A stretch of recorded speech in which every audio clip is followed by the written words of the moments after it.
Karena adanya kata ini, sebagian ulama, terutama yang fokus di bidang hadis, meyakini bahwa sebelum Al-Mahdi muncul sudah ada khilafah.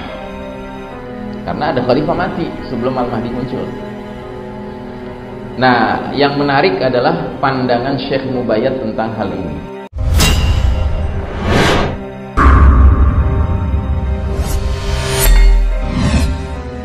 Nah, dikatakan di dalam beberapa asar, ya, asar itu artinya ucapan-ucapan sahabat atau tabi'in atau tabi'in.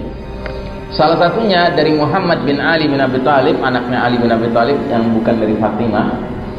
"Idza ra'aitum naran minal masyriqi thalathata ayyamin aw sab'ati fatawaqqa'u faraju ali Muhammad." Apabila kalian menyaksikan api dari arah timur selama 3 atau 7 hari, maka jatuhkanlah diri kalian kepada kelapangan keluarga Nabi Muhammad sallallahu alaihi wasallam. Istilah jatuhkanlah diri kalian pada kelapangan keluarga Nabi maksudnya adalah sambutlah dengan penuh kegembiraan hadirnya Al-Mahdi, ya.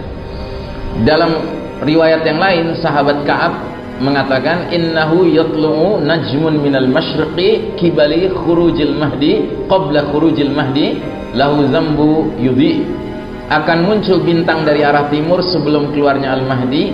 Bintang itu memiliki ekor yang bersinar, jadi bintang berekor, ya.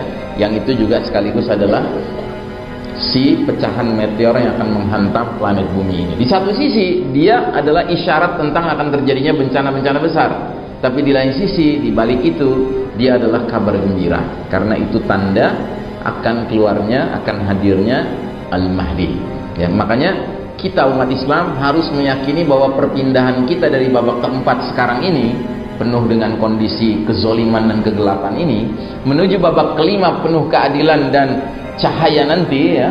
Perpindahannya itu menggunakan kaidah surat Al-Nashrah. Fa inna ma'al usri yusran. Inna ma'al usri yusran. Sesungguhnya bersama kesulitan ada kemudahan. Ya, bersama dukhan, bersama pembenangan bumi di timur di barat, bersama banyak gempa-gempa terjadi, perselisihan antar manusia sampai berbunuh-bunuhan memperebutkan makanan, bersama dengan shutdown modern teknologi, ternyata ada kemudahan yang akan terjadi, yaitu hadirnya sang pemimpinnya. Inilah berbagai kejadian mendunia. Allah bukakan jalan untuk kemenangan umat Islam, namun kemenangan tersebut tidak diberikan secara gratis sama Allah. Umat Islam mesti berjuang bersama pemimpinnya.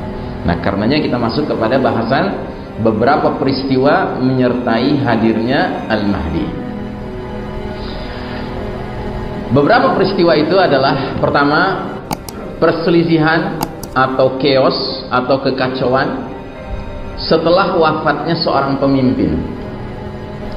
Dua, dalam kondisi chaos, kekacauan setelah wafatnya pemimpin itu, seorang laki-laki akan keluar dari Madinah lari menuju ke Mekah, dan ini diyakini laki-laki ini adalah Al-Mahdi.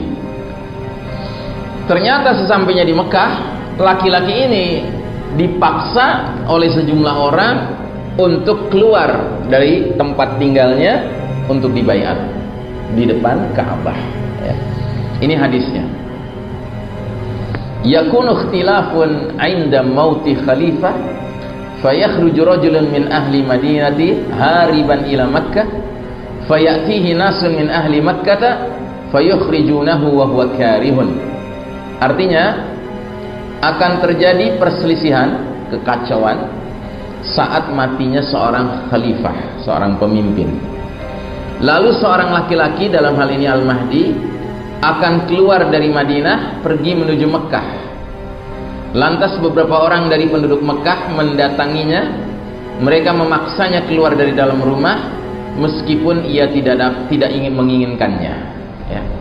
Nah, di sini ada kata yang perlu kita bahas sedikit, yaitu kata khalifah, ya.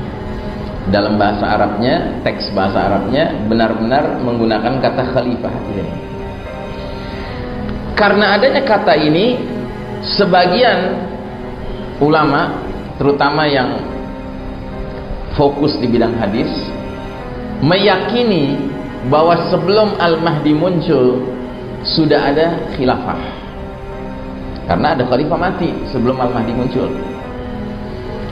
Nah, yang menarik adalah pandangan Syekh Mubayyad tentang hal ini. Di halaman 725 kitab Ensiklopedia Akhir Zaman, Syekh Mubayyad menggarisbawahi bahwasanya ya, lafal khalifah yang dituturkan dalam bentuk yang bukan ma'rifat tetapi bentuk nakirah ya. Apa ini ma'rifat, apa ini nakirah? Jadi kalau dalam bahasa Arab, Pak, sesuatu benda tertentu kalau pakai alif lam itu disebut ma'rifah, Pak.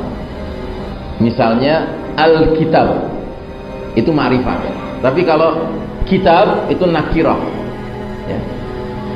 Dan yang pakai alif lam itu artinya definite article. Kalau nggak pakai alif lam, indefinite article. Contoh misalnya surat Al-Baqarah ayat pertama, ayat kedua, alif lam mim dzalikal kitabu la raiba fihi. Alif lam mim itu, ini adalah kitab yang nggak ada keraguan di dalamnya. Kitabnya maksud kitab apa nih? Kitab apa? Al-Quran ya. Dan orang bisa tahu ini kitab Al-Quran karena di situ kata kitabnya pakai alif lam, sudah definite, tertentu. Dzalikal kitabu la raiba fihi. Tapi kalau dikatakan hadza kitabun, ini adalah kitab, ini adalah buku. Nah, ini bisa buku apa saja.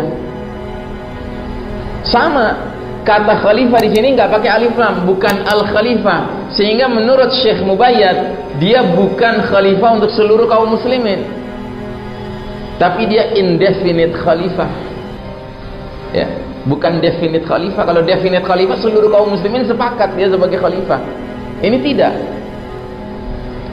Sebagian umat Islam menganggap dia khalifah, tapi sebagian yang lain tidak menganggap dia khalifah. Dan yang paling mungkin mempunyai kedudukan seperti itu siapa? Pemimpin sebuah negara yang di dalamnya mencakup dua kota, yaitu Mekah dan Madinah. Kerajaan apa itu namanya? Kerajaan Arab Saudi ya.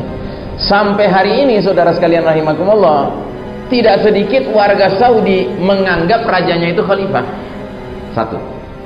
Terus kedua, sistem pengangkatan seorang raja di Saudi, kalau raja sebelumnya sudah wafat ya, itu menggunakan cara seperti mengangkat seorang khalifah di bai'ah ya. Nah, jadi Syekh Mubayyad tidak beranggapan sebelum Al-Mahdi ada khilafah, tidak. Hadis ini mengisyaratkan bahwa seorang pemimpin yang memenuhi kriteria sebagai khalifah bagi sebagian masyarakat yang dia pimpin, itu iya, ada. Dan dalam hal ini dugaan kuatnya adalah matinya seorang raja kerajaan Arab Saudi. Apakah matinya Raja Salman? Wallahu a'lam bishawab. Banyak pengamat politik Saudi mengatakan sangat dikhawatirkan kalau Raja Salman sekarang ini meninggal ya, maka politik di Arab Saudi akan gonjang-ganjing. Mengingat bahwa putra mahkota yang ditunjuk dan sekarang aktif berkuasa bernama Muhammad bin Salman, ini otaknya otak liberal sekali, otaknya otak Yahudi sekali ya. Nah, maka dikhawatirkan kalau Salman dalam waktu dekat ini meninggal, sangat potensial terjadi chaos di masyarakat Arab Saudi. Karena masyarakat Arab Saudi biar bagaimanapun masih cukup banyak yang kuat berpegang pada agama. Ya, akan sulit bagi mereka menerima kepemimpinan sebagai raja seorang seperti MBS ini. Wallahu a'lam bishawab. Ya.